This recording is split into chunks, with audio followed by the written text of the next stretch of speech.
जी कैफेट आज के लेक्चर का आगाज करते हैं। Lecture number 53।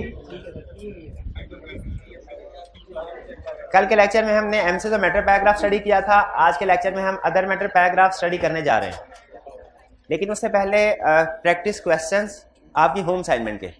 अच्छा, होम असाइनमेंट आपको मैं शेयर कर रहा हूँ व्हाट्सएप के ऊपर। हाँ जी बिल्कुल। अच्छा, उसकी रीज़न सुन लीजिएगा। असल में हमारे वॉल्यूम 2 के और वॉल्यूम 1 के क्वेश्चंस की तादाद बहुत ज़्यादा है, तो वो सारे क्वेश्चंस क्लास में जितने हमारे पास टाइम एलोकेट हुआ है उसमें डिस्कस होना पॉसिबल ही नहीं है।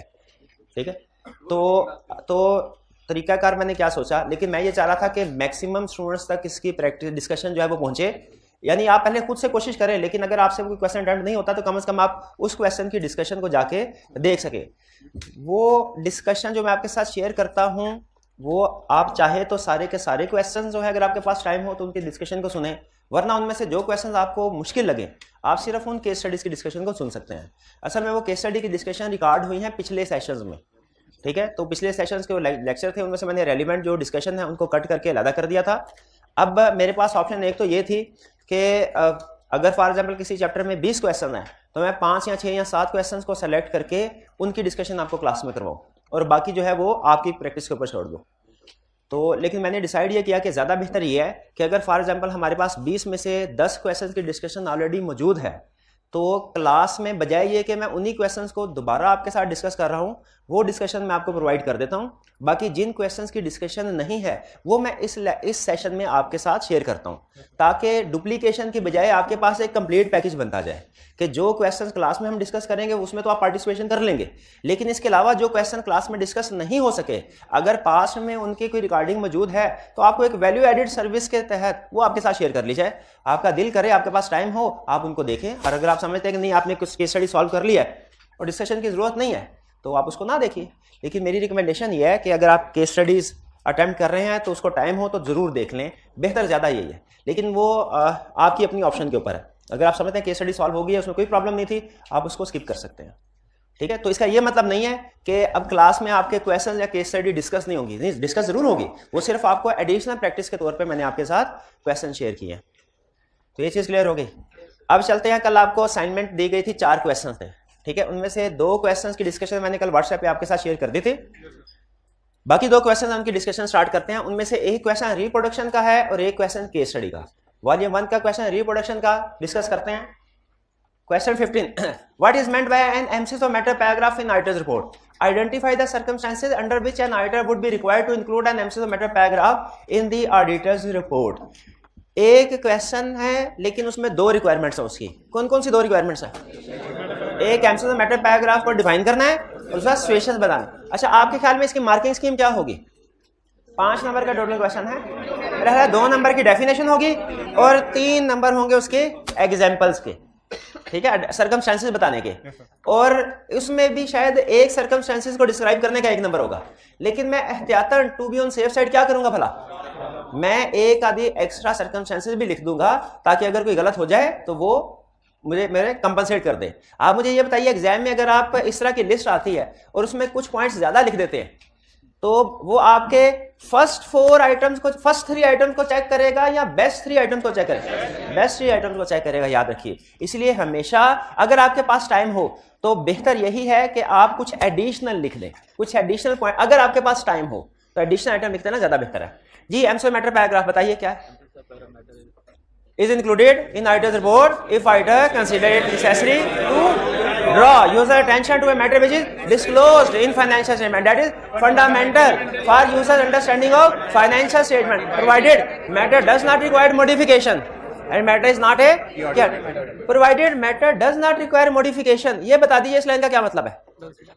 Matter does not require modification in opinion,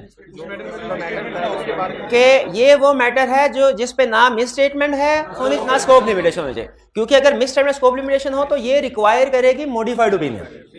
ठीक है, ये मॉडिफाइड ओपिनियन में जाएगा, एमसीक्यू मैटर में नहीं आएगा। क्लियर? और एग्जांपल्स बताइए मेरे भाई जी, एग्जांपल्स कौन कौन सी हैं? एक्सेप्शनल लिटिगेशन और रेगुलेटरी एक्शन, शाबाश, एक एग्जांपल। और आपने पूरी लिखनी है, मैं सिर्फ की पॉइंट पूछ रहा हूं आपसे, आपने पूरी। सब्सिक्वेंट इवेंट, शाबाश, 2 examples. Financial statement reissued और रीस्टेटेड, शाबाश। Major disaster effecting entities financial position, early application of new, ये चेंज इन काउंटिंग पॉलिसी तो नहीं है, नहीं, early application of new counting standard और special when special purpose framework is used. और एक और एग्जांपल विद, हाँ, when applicable financial reporting framework is unacceptable but is required by law. Clear हो गई एग्जांपल? चलिए, अच्छा, ये केस स्टडी के पॉइंट ऑफ व्यू से सबसे अहम चीज क्या है वाला? Example, circumstances. इसकी डिस्कशन मैंने आपके साथ शेयर कर दी थी। अब वॉल्यूम 2 के जिस क्वेश्चन की डिस्कशन शेयर नहीं की थी उसको हम प्रैक्टिस कर लेते हैं। ये था क्वेश्चन 28 था ना, क्वेश्चन 32 की डिस्कशन तो शेयर हो गई थी, ठीक है, वो कल लेट नाइट हुई थी लेकिन बाल शेयर कर दी थी मैंने, अगर नहीं देख सके आज जाके देख लीजिएगा। क्वेश्चन 20, सबसे पहले requirement, comment on the implication of the above matter on auditors report. अब मुझे ये बताइए कि and the financial statements of IIL. अच्छा, रिक्वायरमेंट को समझना सबसे ज्यादा जरूरी होता है। उसने कहा है इंपैक्ट बताइए ऑडिट रिपोर्ट के ऊपर भी, फाइनेंशियल स्टेटमेंट। अगर फाइनेंशियल स्टेटमेंट का लफ्ज ना होता तो हमें सिर्फ ऑडिट रिपोर्ट के ऊपर इंपैक्ट बताना होता। अब हम ऑडिट रिपोर्ट में भी इंपैक्ट बताएंगे, फाइनेंशियल स्टेटमेंट। अच्छा बताइए, ऑडिट रिपोर्ट के अलावा जो ऑडिटर ने प्रोसीजर परफॉर्म करने हैं, अगर हम मैनेजमेंट को रिक्वेस्ट करनी है, 2-4 गवर्नेंस को रिक्वेस्ट करनी है, वो प्रोसीजर को बढ़ाना है, अल्टरनेट प्रोसीजर वगैरह परफॉर्म करने की कोशिश कर, ये सारे पॉइंट्स हमें लिखने चाहिए इस केस स्टडी में।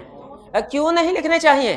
क्योंकि क्वेश्चन में स्पेसिफिकली उसने कहा है कि रिपोर्ट के ऊपर इम्पैक्ट बताओ, बाकी का कोर्स ऑफ एक्शन, बाकी के प्रोसीजर उसने रिक्वायरमेंट में मेंशन नहीं किए, तो बाकी और कुछ भी नहीं बताना। हाँ, रिपोर्ट के अंदर जो कुछ भी हो रहा है, ऊपर वाला एलिमेंट इफेक्ट हो या नीचे वाला एलिमेंट इफेक्ट, जो कुछ भी इफेक्ट आ रहा है सारा बताना।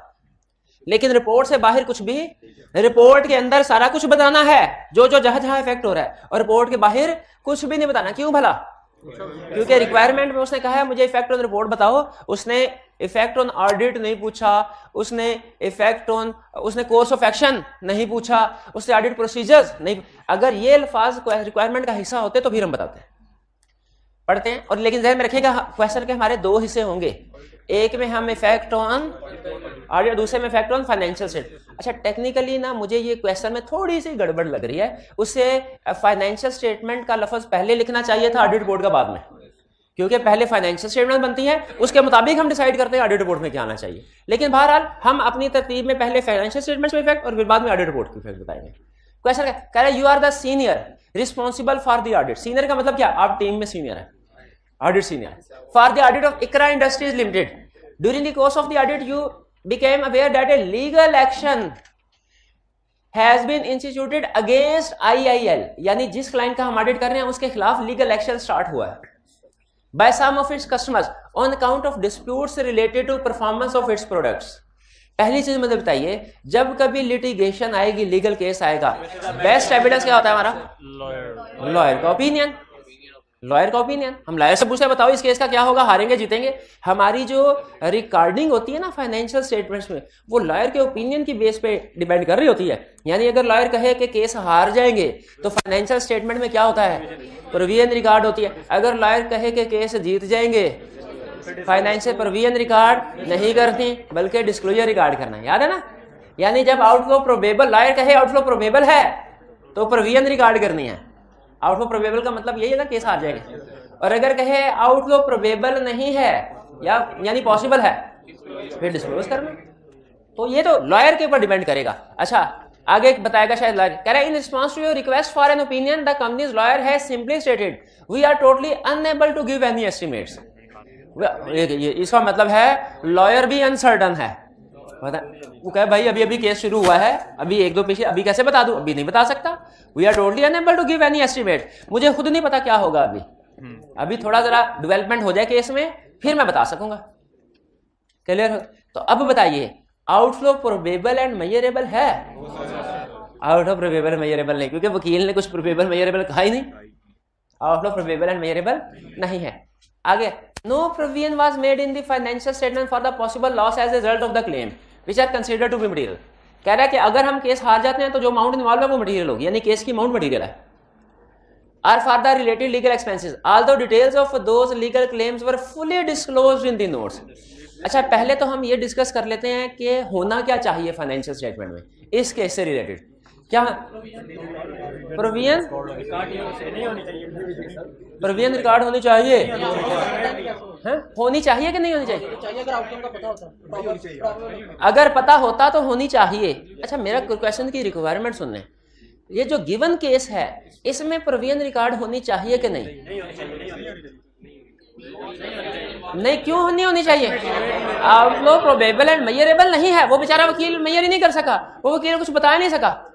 आउटफ्लो प्रोबेबल नहीं है तो क्या करना है? फाइनेंशियल स्टेटमेंट में इसे डिस्क्लोज करना चाहिए। उसने ये इसलिए कहा कहीं आप ये ना कहे कि इमटेरियल है, जो मर्जी कर दो, अनमोडिफाइड ओपिनियन आएगा। कहता जो भी अमाउंट होगी ना वो होगी मटेरियल, जो भी अमाउंट है यानी केस की अमाउंट मटेरियल है, ताकि हम उसे इमटेरियल कह के सब कुछ इग्नोर ना कर दें। ठीक है, उसने कहा इमटेरियल अज्यूम ना करना है मटेरियल, लेकिन अभी बता नहीं सके, अभी बता नहीं सकते वकील ने कहा, तो इसको डिस्क्लोज होना चाहिए। ये impact on financial statement clear है, प्रोविजन रिकॉर्ड नहीं होनी चाहिए थी। अब इंपैक्ट ऑन ऑडिट रिपोर्ट बताएं। अगर मैनेजर, अच्छा इंपैक्ट ऑन ऑडिट रिपोर्ट उन्होंने फुली डिस्क्लोज कर दिया हुआ है। अच्छा, क्या इसमें ये हमें लिखना चाहिए इफ डिस्क्लोज्ड तो ये इफेक्ट ऑन रिपोर्ट है, इफ नॉट डिस्क्लोज ये नहीं लिखना चाहिए। ये क्यों नहीं लिखना चाहिए? शाबाश, क्योंकि उसने क्वेश्चन में बताया। इसका मतलब है असूल हमें यह पता चला कि जो क्वेश्चन में उसने चीज स्पेसिफिकली बताई है वो एज्यूम नहीं करनी। आप स्टूडेंट्स की आदत बन जाती है कि जो चीज बताई होती है ना उसको भी एज्यूम करना शुरू। सर आपने खुद ही कहा था कि दोनों पॉसिबिलिटीज कवर करनी है। भाई वो कब कहा था? मटेरियलिटी के कंटेक्स्ट में, कि जब मटेरियलिटी के बारे में उसने ना बताया हो, बेंचमार्क ना दी हो, तब कहा था इफ मटेरियल तो ये इफ। इसका ये मतलब नहीं हर केस में ये करते हैं। एक वैसे में क्लियरली उसने कहा हुआ है नॉट डिस्क्लोज, वहां पे भी सोल्यूशन में लिख रहा होता है इफ डिस्क्लोज तो ये इफेक्ट होगा, इफ नॉट डिस्क्लोज तो ये इफेक्ट होगा।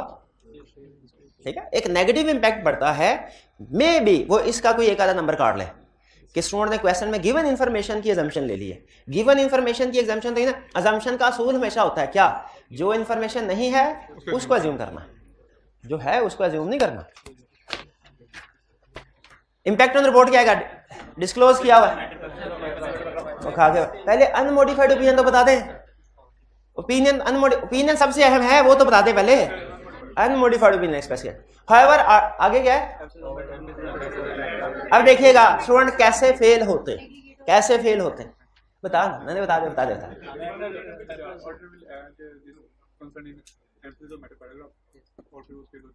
हाँ, उसके जो 3 पॉइंट, शाबाश। कौन से 3 पॉइंट्स? 3 पॉइंट्स आदमी सिर्फ एम्फेसिस ऑफ मैटर नहीं क्वेश्चन में लिखा करते। ये मैंने आपको कल भी समझाया था। सिर्फ एम्फेसिस ऑफ मैटर नहीं लिखना, एम्फेसिस ऑफ मैटर की जो इंफॉर्मेशन है वो भी लिखनी है कि मैटर बीइंग एम्फसाइज्ड, रेफरेंस, और आखिरी लाइन क्या थी? Our opinion is not modified in respect of this matter. अच्छा ये भाई मुझे बताइए, ये जो लाइन लिखी होती है एम्फेसिस ऑफ मैटर में, our opinion is not modified in respect of this matter, इसका मतलब ये हुआ, मैं समझ गया, इसके अंदर का कंसेप्ट समझ गया। इसका मतलब ये है कि जब कभी एम्फेसिस ऑफ मैटर रिपोर्ट में आएगा ना, जो ओपिनियन है वो अनमोडिफाइड होगा। इस लाइन का ये मतलब नहीं है our opinion is not modified, इसका ये मतलब नहीं है। दूसरा मतलब क्या है कि ये जो मैटर है ना, इसकी वजह से ओपिनियन मॉडिफाइड नहीं है, किसी और मैटर की वजह से हो सकता है। क्या ऐसा पॉसिबल है कि एक रिपोर्ट में एडवर्स ओपिनियन हो और उसके साथ एम्फेसिस ऑफ मैटर भी हो? बिल्कुल हो सकता है। शाबाश, ये क्वेश्चन क्लियर? इसमें कोई प्रॉब्लम हो तो पूछ लीजिए। कंपनी के लॉस नहीं, कंपनी के लॉस का नहीं, ये लीगल केस में जो नुकसान होगा उसका एस्टिमेट दे रहा है। जो लीगल केस हारेंगे नहीं, एस्टिमेट भी वकील ही बताएगा कि नॉर्मली इस तरह के केस में कितने का कोर्ट हर्जाना करवाती है, पेनल्टी कितनी होती है, वकील को बेहतर पता होगा। कोई क्वेश्चन? चलिए इसको क्लोज करें, इसके अलावा असाइनमेंट में और कोई क्वेश्चन नहीं था। चलिए ये हमारी डिस्कशन हो गई एंड। अब चलते हैं, कंसेप्ट हो तो इसी तरह के क्वेश्चन। अब थोड़ा देखिए, सिचुएशंस यही होती है लीगल केस वाली। अब वो जाहिर है इसको डिस्क्राइब करने का तरीकाकार थोड़ा वो चेंज करके दे सकता है कंसेप्ट, क्योंकि आप सिर्फ एम्फेसिस ऑफ मैटर लिख के बस कर देते हैं। आपने रिटन असाइनमेंट की थी? अच्छा एक मिनट, अरे एम्फेसिस ऑफ मैटर के साथ पॉइंट्स लिखे थे कि नहीं लिखे थे? नहीं लिखे थे ना, यही तो रीजन है, यही रीजन है कि आगे, क्योंकि आप सही तरीके से उसको जज नहीं कर पाते कि कितना लिखना।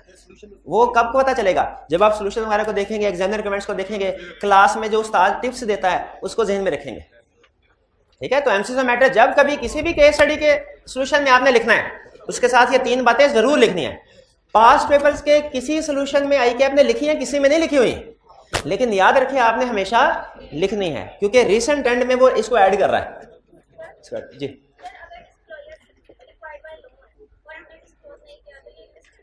अगर डिस्क्लोजर रिक्वायर्ड था और हमने वो डिस्क्लोजर फाइनेंशियल स्टेटमेंट्स में इंक्लूड नहीं किया, क्या ये मिस स्टेटमेंट होगी? यस, ये मिस स्टेटमेंट होगी, बिल्कुल मिस स्टेटमेंट होगी। टैक्स कंटिजेंसीज क्या होता है? टैक्स कंटिजेंसीज का मतलब ये होता है कि टैक्स वालों ने हमें कहा आपने जो असेसमेंट करके टैक्स जमा करवाया ना ये कम है, मजीद टैक्स जमा करवाएं।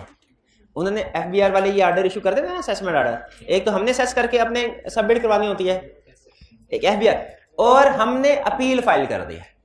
टैक्स लिटिगेशन को कहते हैं टैक्स कंटिजेंसी, यानी जब एफबीआर वालों के साथ आपका कोई डिस्प्यूट हो टैक्स मैटर्स के ऊपर, इसे कहते हैं टैक्स कंटिजेंसी। जो रूटीन नेचर की टैक्स कंटिजेंसीज होती है इनके ऊपर एमसीएस मैटर नहीं आता। हाँ, जो कोई बड़ी एक्सेप्शनल नेचर की टैक्स कंटिजेंसी होगी, जैसे एफबीआर हमारे खिलाफ कोई इन्वेस्टिगेशन स्टार्ट कर दे कि टैक्स फ्रॉड किया हमने, टैक्स छुपाया, तो फिर वो क्या है? एक्सेप्शनल। यानी जब कभी किसी, याद रखे, जब कभी किसी भी केस की एक्सप्लेनेशन दे देना आपको, लीगल केस की, तो उसका मतलब है वो एक्सेप्शनल है। जैसे ये जो इकरा इंडस्ट्रीज वाला केस था, ये एक्सेप्शनल लिटिगेशन थी कि नहीं थी? कैसे पता चला एक्सेप्शनल लिटिगेशन थी? बताया था एग्जाम में जो भी केस आ जाए, जब तक कि वो खुद ना बताया कि रूटीन नेचर का। उसने खास तौर पे उसका केस को डिस्कस करने का मकसद कि जी ये एक परफॉर्मेंस से रिलेटेड था, कस्टमर ने फाइल किया था, ये उसको जो डिटेल बता रहा है, इसका मकसद यही है कि आपको इनडायरेक्टली मैसेज दे रहा है कि एक्सेप्शनल है, एक्सेप्शन। ठीक, चलिए और भी क्वेश्चन जी।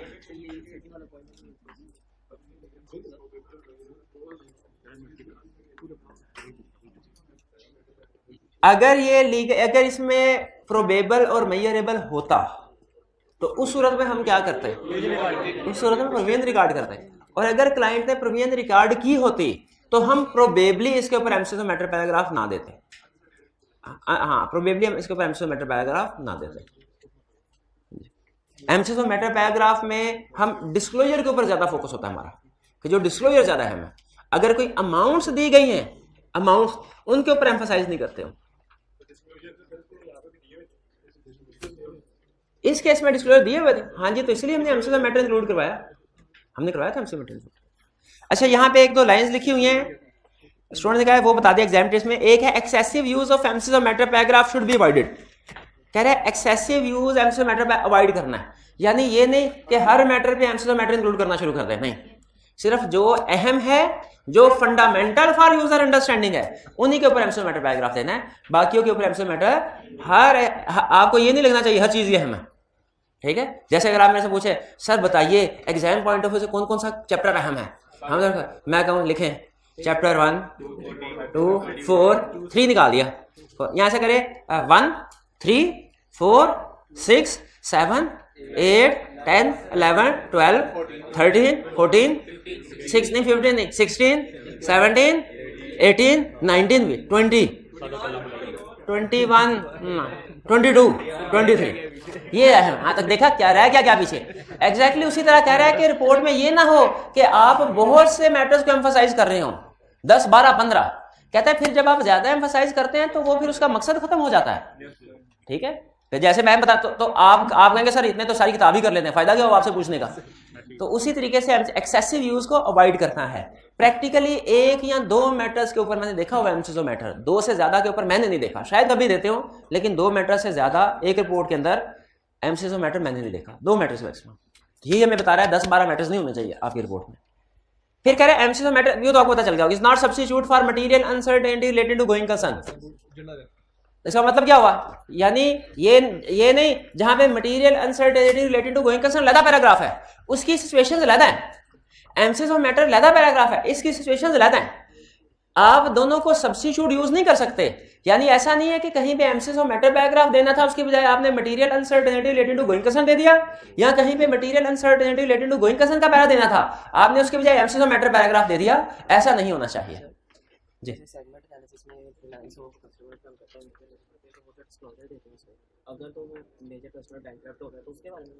देखें इनका क्वेश्चन है, इन्होंने एक स्पेसिफिक सिचुएशन मेरे साथ डिस्कस की है और कहा है कि क्या इसके ऊपर भी एमसीएस मैटर पैराग्राफ आएगा। सुन लें, स्टैंडर्ड ने ये बताया हुआ है, मैं उस सेशन डिस्कस नहीं कर रहा, लेकिन उस कंसेप्ट को डिस्कस कर रहा हूँ जो उन्होंने पूछा है। स्टैंडर्ड ने कहा है कि ये एमसीएस ऑफ मैटर की डेफिनेशन है और ये आइडर की जजमेंट पर डिपेंड करेगा। यानी आइडर को जो भी matter fundamental for financial statements लगता है ना, जो भी आइडर को ऐसा फील होता है कि ये matter fundamental for users understanding of financial statement है, ऑडिटर उसके ऊपर एमसीएस ऑफ मैटर दे सकता है। फिर स्टैंडर्ड ने हमें एग्जांपल दी कि प्रैक्टिस में इस रूल को सामने रखते हुए ज्यादातर किन केसेस में एमसीएस ऑफ मैटर दिया जाता है, वो 6-7 एग्जांपल हमने पढ़े, ठीक है। लेकिन याद रखिए इसके अलावा भी कुछ मैटर्स के ऊपर practically MCS of matter paragraph दिया जा सकता है। शर्त यह है कि ऑडिटर की जजमेंट में वो fundamental for user understanding of financial statement, यानी डेफिनेशन को मीट कर रहा हो, डेफिनेशन को मीट कर रहा हो, ठीक है। एग्जाम्पल मैं इसलिए नहीं दे रहा, मैंने एग्जाम्पल अगर आपको दी ना तो आपने हमेशा उसमें वही करना है। एग्जाम्पल है जरूर, लेकिन आपके लेवल पे उस एग्जाम्पल का इंपैक्ट कुछ हो रहा है, फिर आप कंफ्यूज हो जाएंगे। तो ज़हन में रखिएगा कि एमसीएस ऑफ मैटर पैराग्राफ ज्यादा भी सिचुएशन पॉसिबल हैं, लेकिन वो प्रैक्टिस में पॉसिबल है आपकी जजमेंट की बेस पे। एग्जाम पॉइंट ऑफ व्यू से आपने क्या करना है, सिर्फ जो लिस्ट आपको दे दी है यही रखना है, यही आपका A to Z है। इस लिस्ट इंशाल्लाह यही आएगा, इससे बाहर नहीं आएगा, इससे बाहर नहीं आएगा, आएगा तो मेरी जिम्मेदारी है। आपने इसी के अंदर इन्हीं एग्जाम्पल को याद करना है, इन्हीं में से कोई एग्जाम्पल आई तो एमसीएस ऑफ मैटर पैराग्राफ आपने लिखना है, और अगर इनके अलावा कोई एग्जाम्पल हुई तो उसके ऊपर एमसीएस ऑफ मैटर पैराग्राफ नहीं लिखना, ठीक है। वो जिस एरिया की एग्जाम्पल होगी, जिस मैटर की एग्जाम्पल होगी वो लिखेंगे। क्लियर होगी मेरी बात? यानी प्रैक्टिकली एडिशनल सिचुएशन पॉसिबल है एमसीएस ऑफ मैटर की एग्जाम लेवल के लिए, इससे ज्यादा कोई एग्जाम्पल नहीं। क्लियर? और ये एग्जाम्पल आपको याद होनी चाहिए। वैसे मेरा भाई शाबाश, आपने वैसे एक्स्ट्रा सोचा, कौन थे भाई ये एक्स्ट्रा सोचा जो मैंने आपको एमसीएस ऑफ मैटर की वो सिचुएशन याद है जो मैंने सिखाई हुई है, सुनाई मेरा भाई? वो याद नहीं और भैया एक्स्ट्रा सोच के बारे में परेशान हो रहा है कि इसके अलावा भी पॉसिबल है कि नहीं, वो भी याद कर ले, वो ज्यादा बेहतर है जो एग्जाम में आनी है। बाकी आपके प्रैक्टिकल है, प्रैक्टिस में जाएंगे तो सीख लेंगे कब एमसीएस मैटर देना। अब चलते हैं हम अदर मैटर की तरफ। आज हम क्या सीखने जा रहे हैं? Other matter paragraph. अच्छा, हमने स्टडी किया था ऑडिट रिपोर्ट में डिफरेंट एलिमेंट्स होते हैं, उनमें सबसे अहम एलिमेंट कौन सा है? ओपिनियन और बेसिस फॉर ओपिनियन सेक्शन। अच्छा, कुछ एलिमेंट ऐसे हैं जो हर रिपोर्ट में आते हैं, कुछ एलिमेंट्स ऐसे हैं जो किसी रिपोर्ट में आते हैं किसी में नहीं आते हैं। क्या आप मुझे बता सकते हैं वो कौन से एलिमेंट है जो किसी रिपोर्ट में आते हैं किसी में नहीं? वो है एमसीएस ऑफ मैटर, वो है अदर मैटर, वो है material uncertainty related to going concern, वो है की audit matter.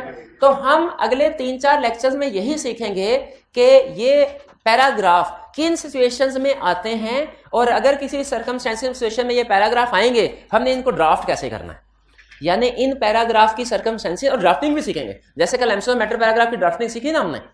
MCS of matter, मेरा भाई मुझे बता दीजिए एमसीएस ऑफ मैटर पैराग्राफ की ड्राफ्टिंग, छुट्टी बताइए। एमसीएस ऑफ मैटर पैराग्राफ की ड्राफ्टिंग सुना दे। 2.5 लाइनें थी ना, 2-2.5 लाइनें, इससे ज्यादा तो काम नहीं था।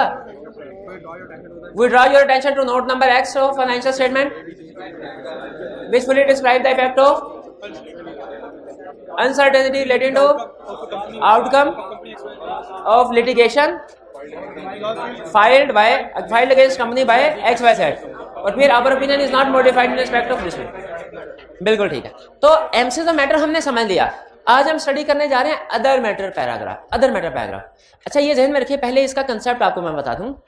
एमसीएस अदर मैटर पैराग्राफ भी एमसीएस ऑफ मैटर ही की तरह ना तो कोई मिस स्टेटमेंट है ना ही कोई स्कोप लिमिटेशन। यानी एमसीएस ऑफ मैटर और अदर मैटर में सिमिलरिटी क्या हुई कि दोनों ही ना मिस स्टेटमेंट है ना स्कोप, क्योंकि अगर मिस स्टेटमेंट स्कोप लिमिटेशन हो तो मॉडिफाइड ओपिनियन में जाए, MCS of matter other matter में थोड़ा ही है, ठीक है। तो अदर मैटर भी ना मिस स्टेटमेंट है और ना ही स्कोप लिमिटेशन है, ठीक है। अच्छा, तो फिर ये क्या है? ये कोई ऐसा मैटर है जो ऑडिटर जरूरी समझता है कि शेयर होल्डर्स को यूजर्स को कम्युनिकेट करे, जो ऑडिटर जरूरी समझता है कि शेयर होल्डर या यूजर्स को कम्युनिकेट करे। भैया एमसीएस ऑफ मैटर में भी तो यही था कि रिक्वायर्ड नहीं था, लेकिन मिस स्टेटमेंट स्कोप लिमिटेशन नहीं थी, लेकिन ऑडिटर जरूरी समझ रहा था कि शेयर होल्डर्स को बता देना चाहिए। तो फिर दोनों में सिमिलैरिटी तो समझ आ गई, फर्क किस जगह पे है? दोनों में फर्क सिर्फ एक ये है कि एमसीएस अगर वो मैटर ऐसा हो जो फाइनेंशियल स्टेटमेंट से रिलेट कर रहा है, जो फाइनेंशियल स्टेटमेंट के डिस्क्लोजर्स में शामिल है, तो हम उसको एमसीएस ऑफ मैटर पैराग्राफ में लिखते हैं। और अगर मैटर जो ऑडिटर जरूरी समझ रहा है बताना, वो फाइनेंशियल स्टेटमेंट से नहीं, वो ऑडिट से रिलेट कर रहा है, ऑडिटर से रिलेट कर रहा है, ऑडिटर की रिस्पॉन्सिबिलिटी उसके प्रोसीजर से रिलेट कर रहा है, तो फिर उसे हम अदर मैटर पैराग्राफ में इंक्लूड करते हैं। यानी in short MCS of matter paragraph relate करता है फाइनेंशियल स्टेटमेंट से, अदर मैटर पैराग्राफ रिलेट करता है ऑडिटर से। एमसीक्यू मैटर पैराग्राफ लाजमी है कि फाइनेंशियल स्टेटमेंट में डिस्क्लोज होगा, अदर मैटर पैराग्राफ लाजमी है कि फाइनेंशियल स्टेटमेंट में डिस्क्लोज नहीं होगा। एमसीक्यू मैटर रिक्वायर्ड होता है फाइनेंशियल स्टेटमेंट में डिस्क्लोज करवाना, और अदर मैटर रिक्वायर्ड नहीं होता फाइनेंशियल स्टेटमेंट डिस्क्लोज करना। क्यों भला रिक्वायर्ड नहीं होता? क्योंकि वो फाइनेंशियल स्टेटमेंट से रिलेट ही नहीं करता, वो तो रिलेट करता है ऑडिट से। तो जो चीज फाइनेंशियल स्टेटमेंट से रिलेट करे वो फाइनेंशियल स्टेटमेंट में आनी चाहिए, और जो ऑडिट से रिलेट करे ऑडिट रिपोर्ट में आनी चाहिए। भाई क्लियर है? दोनों में फर्क समझ आ गया? चलिए अब हम इसकी डेफिनेशन देखें। देखिए डेफिनेशन उसी लाइन पे है जिस लाइन पे एमसीक्यू मैटर पैराग्राफ की डेफिनेशन थी। क्या? Other matter paragraph is included in auditor report if auditor consider it necessary to communicate अर्थात टू ड्रा यूजर अटेंशन। यहाँ पे to communicate a matter, to क्यों भला? क्योंकि अटेंशन ड्रा करने के लिए वो मैटर कहीं मौजूद होना चाहिए, टेंशन ड्रा करने के लिए वो मैटर कहीं मौजूद होना चाहिए। लेकिन अगर कोई मैटर मौजूद नहीं है आप उसे कम्युनिकेट कर सकते हैं, टेंशन ड्रा नहीं कर सकते। इसीलिए यहां पे ड्रा का लफ्ज नहीं, उसने कम्युनिकेट का word use, to communicate a matter which is not required to disclose, जो डिस्क्लोज नहीं है। क्यों डिस्क्लोज नहीं है? Not required to disclose, not required to disclose. अच्छा पहले ना एक सेशन में मैंने क्या किया, एक छोटी आपको बता रहा हूं, बाज़ औक़ात एक लफ्ज की गलती से कंसेप्ट जो है ना वो कैसे स्टूडेंट गलत समझ जाते हैं। जैसे पहले एक मैंने आपको कल एग्जांपल और भी नॉन मॉडिफाइड एक सेशन में मैंने यहां पे लिखा to communicate a matter not disclosed in financial statement.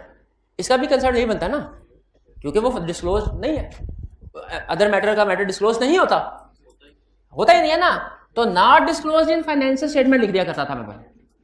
फिर एक केस स्टडी मैंने टेस्ट की जिसमें मैंने कहा क्लाइंट के खिलाफ लीगल केस फाइल हुआ और फाइनेंशियल स्टेटमेंट में उसका डिस्क्लोजर नहीं है, इफेक्ट क्या होगा? अच्छा मैं क्या एक्सपेक्ट कर रहा था, स्टूडेंट कहेगा मिस स्टेटमेंट है, अगर इफेक्ट मटेरियल है तो क्वालिफाइड ओपिनियन, और अगर परवेसिव है तो एडवर्स ओपिनियन। लेकिन स्टूडेंट ने क्या लिखा? Other matter paragraph. और मैंने कहा अदर मैटर पैराग्राफ कहां से आ गया?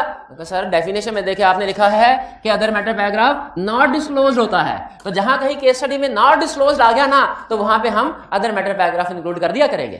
क्या ये कंसेप्ट ठीक है? ये कंसेप्ट गलत है। वो क्यों मिस स्टेटमेंट है? लिटिगेशन जो थी डिस्क्लोज नहीं की, वो क्योंकि वो रिक्वायर्ड थी डिस्क्लोज करना। अदर मैटर डिस्क्लोज नहीं होता फाइनेंशियल स्टेटमेंट में, लेकिन उसके बावजूद ये मिस स्टेटमेंट नहीं है। क्यों मिस स्टेटमेंट नहीं है? क्योंकि रिक्वायर्ड ही नहीं होता, रिक्वायर्ड ही नहीं होता। जिसकी एक सबसे बड़ी एग्जांपल है ना जो टेस्ट होती है बार बार, वो ये है कि अगर पिछले साल का ऑडिट किसी और ने किया, सबसे ज्यादा एग्जांपल कैफ और सीफैप दोनों जगह पे जो टेस्ट होती है अदर मैटर की, वो बता रहा हूं आपको। पिछले साल का ऑडिट किसी और ने किया, इस साल का ऑडिट हमने किया, मुझे बताइए फाइनेंशियल स्टेटमेंट में सिर्फ इस साल की फिगर आ रही होती है कि कंपैरेटिव भी आ रहा था? अब अगर हम पूरी फाइनेंशियल स्टेटमेंट्स में रिपोर्ट देंगे तो यूजर ये समझेगा ना कि सारी की सारी फाइनेंशियल स्टेटमेंट हमने वेरीफाई किया है। यूजर ये भी समझ सकता है कि इस साल की फिगर है तो पिछले साल की फिगर भी तो फाइनेंशियल स्टेटमेंट का हिस्सा है, तो यूजर ये समझ सकता है कि नहीं कि कंपैरेटिव भी हमने ऑडिट किया हुआ है, हालांकि कंपैरेटिव हमने ऑडिट नहीं किया। तो मुझे बताइए क्या हमें ये अपनी रिस्पॉन्सिबिलिटी यूजर को बता देनी चाहिए कि भैया इस साल की फिगर हमारी जिम्मेदारी है, पिछले साल की फिगर हमारी जिम्मेदारी कोई नहीं, पिछले साल की फिगर हमने ऑडिट नहीं की, वो तो किसी और ने ऑडिट की है, ये बता देना चाहिए कि नहीं? अच्छा बताइए ये वाला मैटर कि पिछले साल की फिगर हमने ऑडिट नहीं की, किसी और ने की है, ये वाला मैटर फाइनेंशियल स्टेटमेंट से रिलेट करता है कि ऑडिट से? क्या ये फाइनेंशियल स्टेटमेंट में डिस्क्लोज करना रिक्वायर्ड है? तो फिर इसे हम कहां डिस्क्लोज करते हैं, कहां बताते हैं? अदर मैटर पैराग्राफ में। और अगर केस स्टडी में कहते कि पिछले साल का ऑडिटर कोई और था, इस साल आप अपॉइंट हुए हैं, पिछले साल का ऑडिटर कोई और था, इस साल आप अपॉइंट हुए हैं, और ये फैक्ट फाइनेंशियल स्टेटमेंट में डिस्क्लोज्ड नहीं है, तो आप इसको मिस स्टेटमेंट लेंगे ना? नहीं, डिस्क्लोज नहीं है, होना भी नहीं चाहिए। क्यों नहीं? रिक्वायर्ड नहीं, इस पे अदर मैटर पैराग्राफ आएगा। तो ये अब आपको समझ आया ये इसका क्या मतलब है? ये टू कम्युनिकेट ए मैटर। फिर उसके बाद मैंने आदत बना ली, इसी तरह बंदा सीखता है ना कि हमेशा नॉट डिस्क्लोज के दरमियान में नॉट रिक्वायर्ड भी ऐड करना है। कि ये क्यों नहीं? क्योंकि रिक्वायर्ड ही नहीं होता डिस्क्लोज करना, क्योंकि जो चीज डिस्क्लोजर रिक्वायर्ड है वो ना दे तो वो मिस स्टेटमेंट है, और जो रिक्वायर्ड ही नहीं और वो डिस्क्लोजर ने दिया वो अदर मैटर। ये फर्ज में रखिएगा, आइंदा कभी लीगल केस के बारे में कहे ना कि डिस्क्लोजर इंक्लूड नहीं किया, तो आपने ये नहीं कहना ये तो अदर मैटर होता है जिसमें डिस्क्लोजर इंक्लूड नहीं होता, अदर मैटर है। नहीं नहीं नहीं नहीं, दुनिया में सिर्फ एमसीक्यू मैटर अदर मैटर नहीं है, सिर्फ और भी चीजें हैं, वो भी सोचे, मिस स्टेटमेंट तो नहीं है। Not required to be disclosed in financial statement what is relevant? Relevant, relevant, ठीक है। रेलिवेंट कल क्या था? फंडामेंटल। आज क्या है? रेलिवेंट। कल क्या था? Disclose, required to be. आज क्या है? कल क्या था? ड्रॉ। आज क्या है? कम्युनिकेट। ठीक है। रेलिवेंट का मतलब है कि इतना ज्यादा अहम नहीं है। फंडामेंटल चीज ज्यादा अहम होती है ना, रेलिवेंट चीज का मतलब, रेलिवेंट का मतलब कम अहम, लेकिन बता देना बेहतर है। ठीक है, रेलिवेंट है, यूजर्स को बता देना बेहतर है। टू यूजर्स अंडरस्टैंडिंग, किस चीज की understanding? Audit, auditors report, auditors responsibility. कल क्या था? Financial statement. इसका मतलब एमसीएस मैटर रिलेट करता है फाइनेंशियल स्टेटमेंट से, अदर मैटर रिलेट करता है ऑडिट से। Provided, provided communication is not prohibited by law, यानी कोई ऐसा मैटर कम्युनिकेट ना करना जो लॉ ने मना किया हो। दूसरे लफ्जों में क्या कह रहा है? अदर मैटर में कोई कॉन्फिडेंशियल मैटर ना लिख देना। अदर के क्लाइंट ने कोक का ऑडिट करने के लिए गए, कोक कैसे बनती है इसका फार्मूला फाइनेंशियल स्टेटमेंट में कहीं पे भी नहीं था, लेकिन हमने कहा ये रेलिवेंट है, हमने तो वेरीफाई किया हुआ है, हमने तो ऑडिट में हमने तो इसके ऊपर अच्छी खासी मेहनत की थी, तो ये बता देना चाहिए। तो क्या अदर मैटर में बता दें? एमसीएस मैटर में बता दें? नहीं, ये प्रोहिबिटेड बाय लॉ है। लॉ कहता है कॉन्फिडेंशियल मैटर डिस्क्लोज नहीं करने। हमारे ऊपर कॉन्फिडेंशियलिटी प्रिंसिपल है, मैटर के ऊपर कॉन्फिडेंशियलिटी प्रिंसिपल पता है क्या है?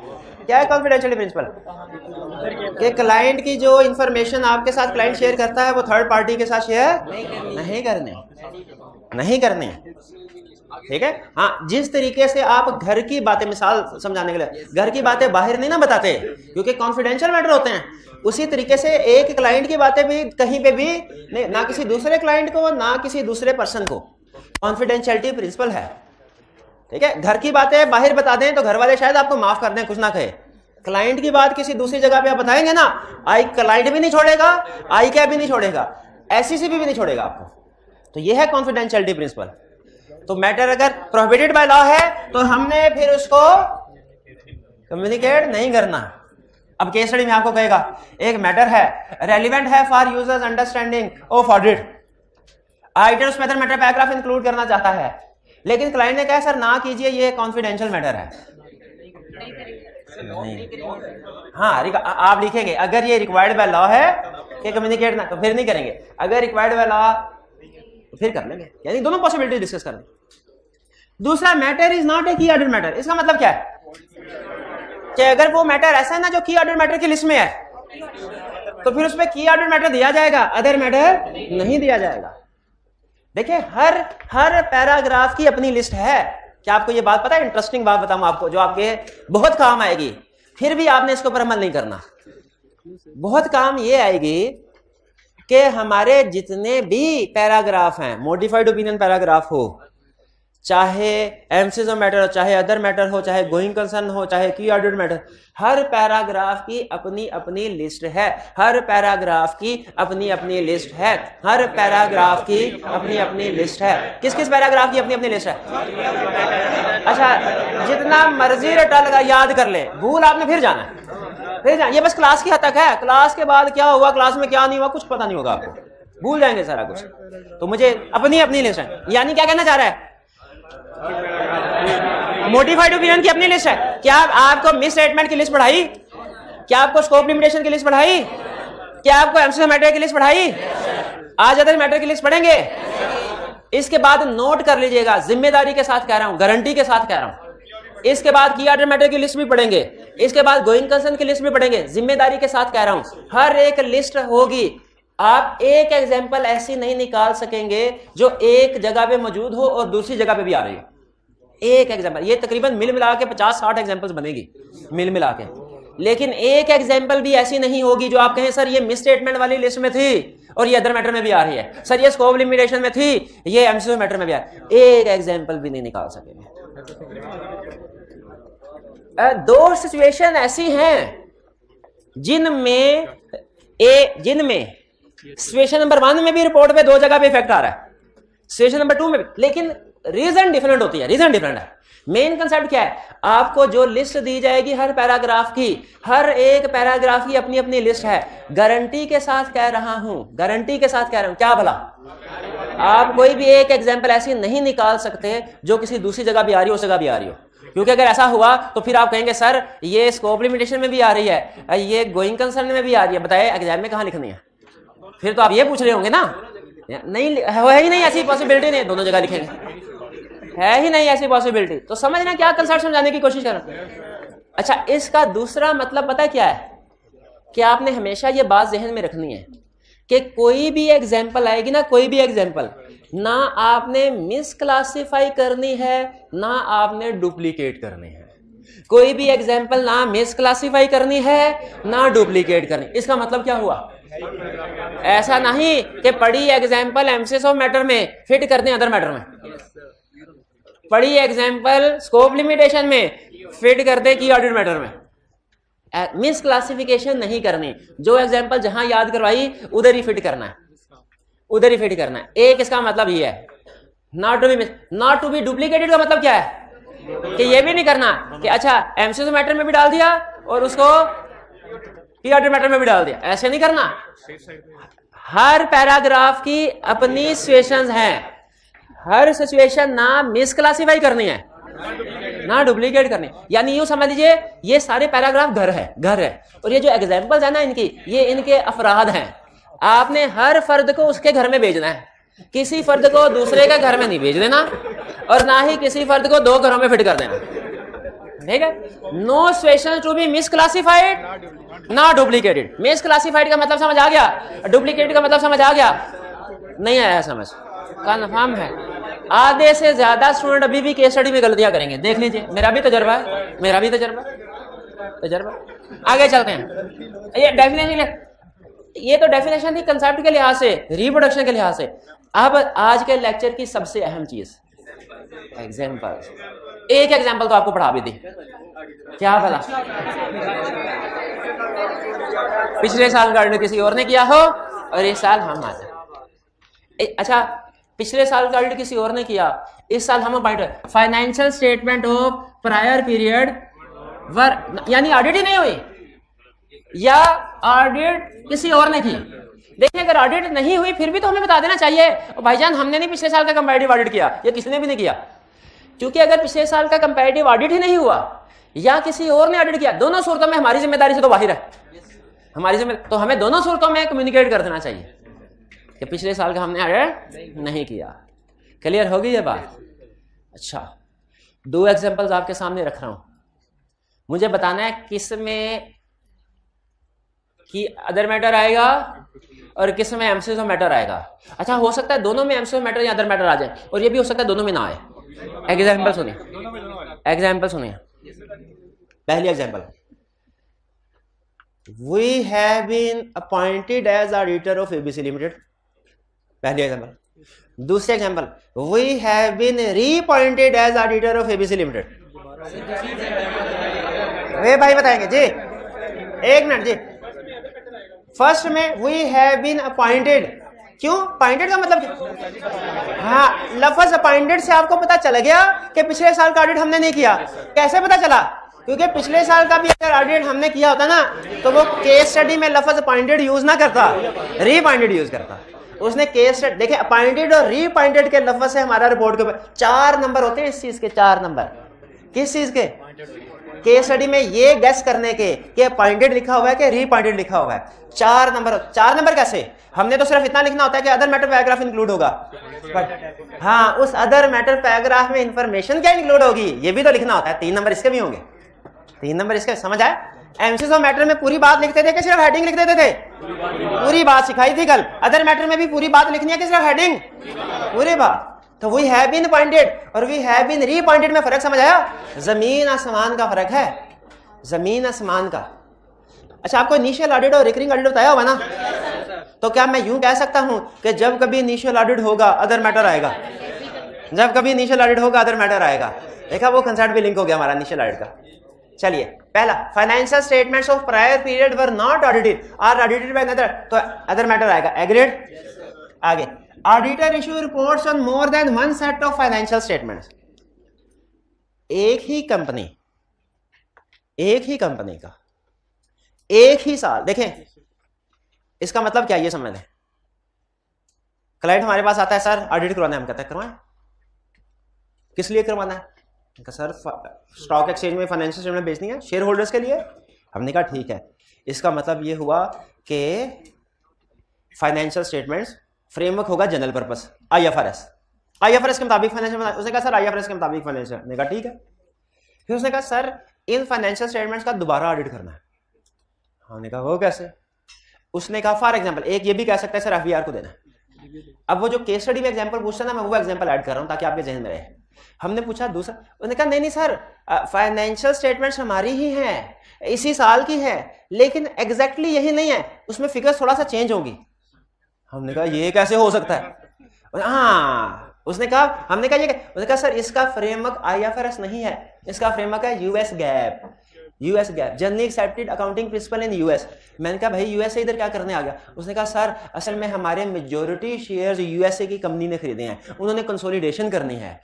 हमने उन्हें पहले साल में ना IFRS की फाइनेंशियल में भिजवाई थी, उन्होंने वापस कर दी। उन्होंने कहा भाई IFRS पाकिस्तान में चलते होंगे, हमारा USA का अलग फ्रेमवर्क है, और सच में अलग फ्रेमवर्क है, उसे कहते हैं US गैप। हमें फाइनेंशियल स्टेटमेंट साथ ही की चाहिए, इसी साल की चाहिए, लेकिन किसके मुताबिक? दूसरे फ्रेमवर्क के मुताबिक, US गैप के मुताबिक, US गैप के। तो क्या हम अब देखें, ये एग्जांपल वही नहीं बन गई, एक ही क्लाइंट एक ही साल, अब ऑडिटर दोनों का ऑडिट करेगा फाइनेंशियल स्टेटमेंट्स का, दोनों सेट, एक सेट ऑफ फाइनेंशियल स्टेटमेंट बना होगा IFRS और दूसरा बना होगा US। बताइए क्या ये पॉसिबल है? बिल्कुल पॉसिबल है, लेकिन इस सूरत में यूजर कंफ्यूज हो सकते हैं, वो समझ रहे होंगे कि हो सकता है, अब देखें इंटरनेट का जमाना है ना, आप सर्च करेंगे ABC कंपनी की फाइनेंशियल स्टेटमेंट सामने आ जाए तो IFRS की भी आ जाएंगे, US गैप की भी आ जाएंगे, इंटरनेट का जमाना जो हुआ, तो यूजर कंफ्यूज हो सकता है कि इसी साल किसी कंपनी की इधर कुछ और प्रॉफिट है, इधर कुछ और प्रॉफिट है, तो उसको बता देना चाहिए कि ये फ्रेमवर्क डिफरेंट है। अगर ऑडिटर रिपोर्ट इशू करता है मोर than one set of financial statement, ये क्लियर हो गया, इसको खास तौर मोर than one set of financial statement, एक ही कंपनी की एक ही साल की एक से ज्यादा सेट ऑफ फाइनेंशियल स्टेटमेंट्स पे अगर ऑडिटर रिपोर्ट देगा तो अदर मैटर होगा, अदर मैटर होगा। क्लियर हुई ये बात? चले अब भी नहीं, रिपोर्ट एक ही नहीं आएगी। क्यों एक ही नहीं होगी रिपोर्ट? हो सकता है एक में गलतियां हो दूसरे में ना हो, ठीक, रिपोर्ट दो होंगी। IFRS जो पाकिस्तान में फाइनेंशियल स्टेटमेंट्स बनाई गई भेजी गई उनकी ऑडिट रिपोर्ट अलहदा होगी, और जो USA में भेजी गई उनकी ऑडिट रिपोर्ट अलहदा होगी। अब हाँ, अगला सवाल ये अदर मैटर किस में आएगा? ये जब केस स्टडी आएगी फिर आपके साथ डिस्कशन होगी। यहाँ चले आपको मैं अभी बता दूं, दोनों में आएगा, दोनों में आएगा, दोनों में आएगा, ठीक है, दोनों में। लेकिन वैसे वो ज्यादातर पूछ रहा है उस दूसरी कंपनी के पॉइंट ऑफ व्यू से, सॉरी दूसरे सेट ऑफ फाइनेंशियल स्टेटमेंट के पॉइंट ऑफ व्यू से, ठीक है। हाँ भाई चले बहरहाल आगे चलते हैं। If auditor restricts distribution of audit report, इसमें देखें ये एग्जांपल क्या थी, मोर than one set of financial statement की। इसमें यूजर भी डिफरेंट, फाइनेंशियल स्टेटमेंट भी डिफरेंट। ये जो एग्जांपल है ना, ऑडिटर ये इसके साथ लिख लें, ये है non statutory audit. Statutory audit और नॉन स्टैट्यूटरी ऑडिट पढ़ा था? नॉन स्टैट्यूटरी ऑडिट किस लिए होता है याद है? रिक्वायर्ड वाला, तो वो कौन रिक्वायर कर रहा होता है फिर? वो कोई ना कोई बैंक, शाबाश, या कोई और, हाँ ठीक है, FBR। बैंक की एग्जांपल लेके चलते हैं आगे। बैंक ने कहा लोन लेना है ना, कंपनी से कहा लोन लेना है ना, तो फाइनेंशियल स्टेटमेंट ऑडिट करवा के लाओ। उन्होंने कहा अच्छा अभी ऑडिट करवाया है, सारे शेयर होल्डर्स को दिए हैं फाइनेंशियल स्टेटमेंट्स, तो आप ले ले। बैंक ने कहा भाई ये तो आपने अक्रूवल बेसिस पे बनाई है, हमें तो हमारा था, हमें प्रॉफिट से क्या लेना देना, हमें इंटरेस्ट से लेना देना है, और आपके एसेट्स आप रीपे कर पाएंगे कि नहीं, इससे लेना देना, प्रॉफिट से लेना देना। हमारे तो कैश बेसिस फाइनेंशियल स्टेटमेंट्स बनाओ और वो हमें दो। रिक्वायरमेंट समझ आई? कंपनी ने कहा अच्छा अब तो इसका मतलब है फाइनेंशियल स्टेटमेंट बनानी पड़ेगी। कंपनी ने ऑडिटर को एंगेज किया, कंपनी ने ऑडिटर को एंगेज किया, या यूं समझ ले कि इससे पहले फाइनेंशियल स्टेटमेंट्स बनी ही नहीं हुई थी। कंपनी लोन लेने, पार्टनरशिप लोन लेने के लिए, सोल प्रोवाइडर लोन लेने के लिए गया, बैंक ने कहा फाइनेंशियल स्टेटमेंट कैश बेसिस पे बना के लाओ और इनका ऑडिट भी करवा के लाओ। बैंक की रिक्वायरमेंट जेन्युइन है ना। कंपनी हमारे पास आई, कहा सर ये फाइनेंशियल स्टेटमेंट हमने बनाई है किसके मुताबिक, कैश बेसिस के मुताबिक। क्यों, बैंक ने कहा था। आप बराए मेहरबानी इसका ऑडिट कर दीजिए। क्या इसका ऑडिट हम कर सकते हैं? कर क्यों नहीं सकते? कर सकते हैं। कर क्यों नहीं सकते? कर सकते हैं। क्या हमें कैश बेसिस नहीं आती? बिल्कुल आती है। हमने क्या कर देंगे। लेकिन मुझे ये बताइए, ये ऑडिट रिपोर्ट सिर्फ और सिर्फ किसके लिए बन रही है? बैंक के लिए। तो क्या यहाँ पे ऑडिट रिपोर्ट के अंदर मेंशन कर देना चाहिए, this report is only for bank, not to be used by other, not to be used by other. इसका फायदा ये होता है, कल कलां को अगर, इसका फायदा क्या होता है, फायदा बता दूं, फायदा नहीं लिखा हुआ यहाँ पे। कल कलां को अगर फाइनेंशियल स्टेटमेंट में गड़बड़ निकल आए ना, तो हमें सिर्फ बैंक हमारे खिलाफ केस कर सकता है और कोई पार्टी नहीं कर सकती। स्टैट्यूटरी ऑडिट में तो चूंकि जनरल मेंबर्स होते हैं सारे पब्लिकली, तो उसमें कोई भी केस कर सकता है मेंबर। लेकिन इस केस में इसलिए याद रखें, ये अदर मैटर पैराग्राफ ऐड करना हमेशा ऑडिटर के लिए बेहतर होता है। क्लियर हो गई सिचुएशन? तो अब मुझे ये बताइए, अब मैं आपसे क्वेश्चन पूछ रहा हूं, मैनेजमेंट हमारे पास आई, फाइनेंशियल स्टेटमेंट कैश बेसिस के मुताबिक बनी है। उन्होंने बताया कि जी बैंक को रिपोर्ट जमा करवानी है, सिर्फ बैंक के लिए रिपोर्ट बन रही है। हमने फाइनेंशियल स्टेटमेंट को चेक कर लिया, कैश बेसिस के मुताबिक फाइनेंशियल स्टेटमेंट सही बनी हुई थी। अब हम रिपोर्ट बता रहे हैं, इफेक्ट ऑन रिपोर्ट बताइए क्या आएगा जी। अब देखिएगा स्टूडेंट कैसे फेल होते हैं, स्टूडेंट कैसे फेल, इसमें क्या इफेक्ट होगा। फिर से क्वेश्चन बताऊं, मैनेजमेंट आए, सर बैंक से लोन लेना था, बैंक वालों ने कहा कैश बेसिस के मुताबिक फाइनेंशियल स्टेटमेंट्स बना के लाएं, कैश बेसिस के मुताबिक फाइनेंशियल स्टेटमेंट बना के लाए हैं, इनको ऑडिट कर दीजिए। रिपोर्ट सिर्फ और सिर्फ बैंक को जानी है और किसी को नहीं जानी। हमने कहा ठीक है, हमने फाइनेंशियल स्टेटमेंट को चेक कर लिया, सब कुछ कैश बेसिस के लिहाज से ठीक था। इम्पैक्ट ऑन रिपोर्ट बताइए। हाँ शाबाश, सबसे पहले क्या लिखेंगे, अनमोडिफाइड ओपिनियन, और फिर अदर मैटर पैराग्राफ ऐड करेंगे जिसमें लिख देंगे कि ये सिर्फ बैंक के लिए है। देखा, ये फर्क होता है क्लास में कंसेप्ट सीखने में और प्रैक्टिस करने में। क्लास में आप सिर्फ करंट टॉपिक के ऊपर गौर कर रहे होते हैं। हालांकि कल चीख के बताया था, अगर स्पेशल पर्पस फ्रेमवर्क हो तो MCS of matter paragraph add करना है। इसमें अदर मैटर तो आएगा ही आएगा, साथ ही साथ एमसीएस ऑफ मैटर भी आएगा, साथ ही साथ एमसीएस ऑफ मैटर भी आएगा। एमसीएस ऑफ मैटर क्यों आएगा? Special purpose framework. Other matter क्यों आएगा? क्योंकि रिस्ट्रिक्ट किया जा रहा है, डिस्ट्रीब्यूशन को रिस्ट्रिक्ट किया जा रहा है। कुछ समझ आई आपको? क्या एक ही रिपोर्ट के अंदर एमसीएस ऑफ मैटर और अदर मैटर दोनों आ सकते हैं? दोनों क्या, चारों आ सकते हैं। चारों कौन? मोडिफाइड ओपिनियन भी आ सकता है, और की ऑडिट मैटर भी आ सकता है, एमसीएस ऑफ मैटर भी आ सकता है, अदर मैटर भी आ सकता है, बल्कि अगर इजाजत दें तो गोइंग कंसर्न भी आ सकता है। पांचवा, ये लो, पांचों के पांचों आ सकते हैं। हाँ, एक सिचुएशन में यहां पे देखिए, उन्होंने कहा सर आपने अभी बताया था एक सिचुएशन जो है उसका इफेक्ट देखिए, केस स्टडी में मल्टीपल सिचुएशन है। ये एक सिचुएशन की वजह से दो पैराग्राफ नहीं आए ना। एमसीएस ऑफ मैटर किस वजह से आया है? स्पेशल पर्पस फ्रेमवर्क की वजह से। अदर मैटर किस वजह से आया है? रिपोर्ट रिसीव करने की वजह से। दोनों के सर्कमस्टेंसेस डिफरेंट हैं। आईकैप ने सिर्फ इतना किया, एक केस स्टडी में दोनों सर्कमस्टेंसेस ऐड कर दिए। जो बताया था आईकैप का लेटेस्ट तरीका वारदात है, रिलेटेड पार्टी में भी बताया था ना, एग्जांपल याद है? फिक्स एसेट्स डिस्पोज किया लॉस पे, तो क्या रिस्क है? एक था डेप्रिसिएशन का और एक रिलेटेड पार्टी का था, रिलेटेड पार्टी का था। ठीक है, आगे चलते हैं। हाँ, एड्रेस भी चेंज होगा, एड्रेस ही बैंक आ जाएगा। बिल्कुल ठीक है, वो भी ठीक है। अच्छा, if there is scope limitation by management whose effect is pervasive. अच्छा, अगर स्कोप लिमिटेशन हो बाय स्कोप लिमिटेशन है बाय मैनेजमेंट।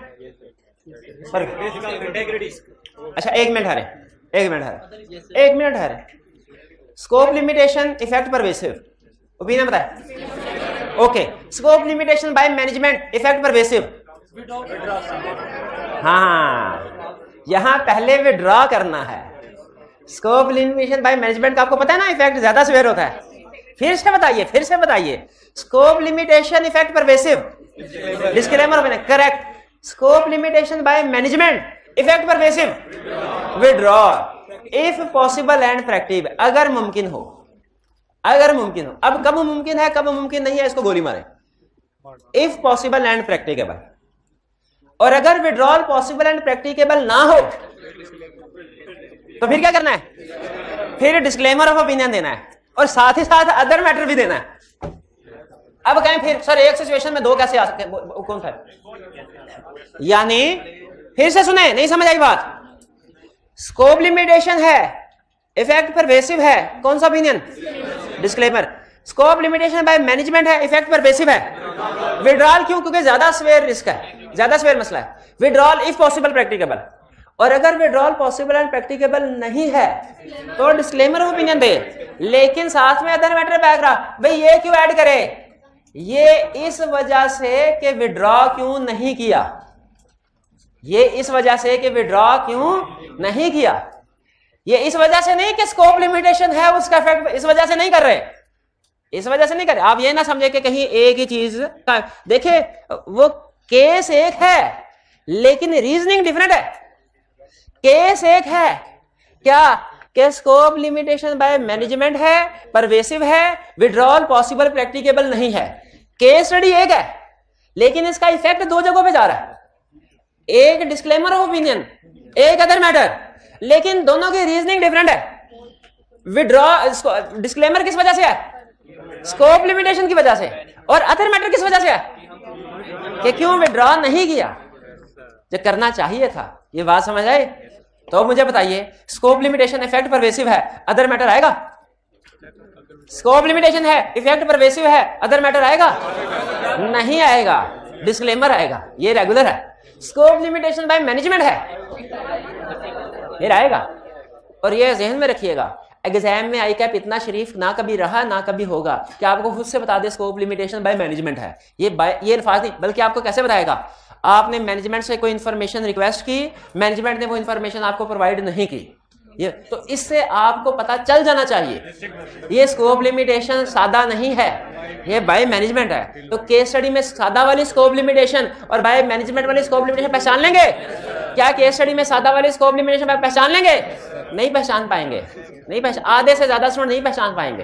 हालांकि बार बार रिपीट कर देता हूं, स्कोप लिमिटेशन सादा हो, इफेक्ट परवेसिव हो, डिस्क्लेमर ऑफ ओपिनियन। लेकिन स्कोप लिमिटेशन बाय मैनेजमेंट है, इफेक्ट परवेसिव है, तो विड्रॉल इफ पॉसिबल प्रैक्टिकेबल। अगर विड्रॉल पॉसिबल प्रैक्टिकेबल नहीं है, डिस्क्लेमर और साथ में अदर मैटर। अच्छा, अदर मैटर स्कोप लिमिटेशन की वजह से नहीं दे रहे, अदर मैटर हाँ स्कोप लिमिटेशन की वजह से तो डिस्क्लेमर दे रहे हैं, अदर मैटर विड्रॉ नहीं किया इस वजह से दे रहे हैं। शाबाश, बेहतरीन प्रेजेंटेशन। अच्छा 2 मिनट सेपरेटली प्रेजेंट किया जाए, जैसे एमसीक्यू मैटर अलग हेडिंग के साथ, वैसे भी अदर मैटर अलग हेडिंग के साथ प्रेजेंट किया जाएगा। क्लियर? प्लेसमेंट कहां होगी? रिपोर्ट के एंड पे। एमसीक्यू मैटर की किधर होती थी भला? बेसिस के बाद, इसके एंड पे होगी। इसमें एक थोड़ा सा ट्विस्ट है, वो अभी नहीं बता रहा, वो फिर वो एग्जाम पॉइंट ऑफ व्यू से अहम नहीं है, लिखा हुआ है लेकिन वो बाद में। हाँ, एग्जाम पॉइंट ऑफ व्यू से जो सबसे अहम है ड्राफ्टिंग, वो एक दफा पढ़ लें सवाब की नियत से, 2-3 लाइनें एग्जाम्पल। अच्छा, ऊपर अदर मैटर पैराग्राफ आना चाहिए। अदर, अच्छा ये क्या लिखा है? प्राइज हेडिंग, इसका मतलब है इसकी भी हेडिंग होती है, एमसीक्यू मैटर की हेडिंग होती थी, अदर मैटर की भी होती है। आपने ये पढ़ के मुझे बताना है कि ये 1, 2, 3, 4 कौन सी वाली एग्जाम्पल का है? The financial statements of ABC company for the year ended 30th December 2020 were audited by another auditor who expressed an unmodified opinion on these statements on 31 March. Who expressed unmodified opinion on 31 March? Who expressed unmodified opinion? Another auditor, यानी predecessor auditor. बात समझ? अगर आपसे कहा जाए other matter paragraph लिख दो, लिख देंगे। अगर कहा जाए ये लिखा हुआ इसमें से गलतियां निकालो, निकाल देंगे। टेस्टिंग का इसका तरीका कार एग्जैक्टली वैसे ही जैसे एमसीक्यू मैटर का, यानी या तो रिप्रोडक्शन के क्वेश्चन में हमसे लिस्ट पूछ सकता है, या हमें केस स्टडी में बताएगा इसी में से कोई सिचुएशन, और हमने उसे बताना होगा कि इसमें अदर मैटर पैराग्राफ आएगा, या ड्राफ्टिंग या एरर्स आइडेंटिफाई करने का कहेगा। क्लियर होगी? आपको ड्राफ्ट करने के भी काबिल होना चाहिए, आप में 3 स्किल होनी चाहिए आज के लेक्चर के बाद। कोई भी सिचुएशन है जिसमें अदर मैटर पैराग्राफ आ रहा है, आप आइडेंटिफाई कर ले, इसमें मैटर आएगा, इनमें से कोई भी सिचुएशन आए। पहले से दूसरी स्किल आपसे करके है ड्राफ्ट करके दो, ड्राफ्टिंग करनी आनी चाहिए। तीसरी स्किल आपसे कह ड्राफ्ट मैं करता हूँ, गलतियां तुम निकालो, आपको इस काबिल होना चाहिए। क्लियर जी? असाइनमेंट नोट कर लें, इसकी डिस्कशन फिर मैं आपके साथ शेयर करूंगा। आज का लेक्चर यहाँ पे खत्म करते हैं हम। अल्लाह हाफिज।